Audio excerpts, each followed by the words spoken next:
and others. Beginning with the first detainee, Abu Zubaydah, and continuing with numerous others, the CIA applied its so-called enhanced interrogation techniques in combination and in near-stop fashion for days and even weeks at a time on one detainee. In contrast to CIA representations, detainees were subjected to the most aggressive techniques immediately, stripped naked, diapered, physically struck, and put in various painful stress positions for long periods of time.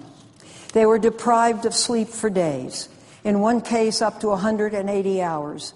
That's 7.5 days over a week with no sleep, usually standing or in stress positions, at times with their hands tied together over their heads, chained to the ceiling. In the Cobalt facility I previously mentioned, interrogators and guards used what they called rough takedowns, in which a detainee was grabbed from his cell, clothes cut off, hooded, and dragged up and down a dirt hallway while being slapped and punched. The CIA led several detainees to believe they would never be allowed to leave CIA custody alive, suggesting to Abu Zubaydah that he would only leave in a coffin-shaped box.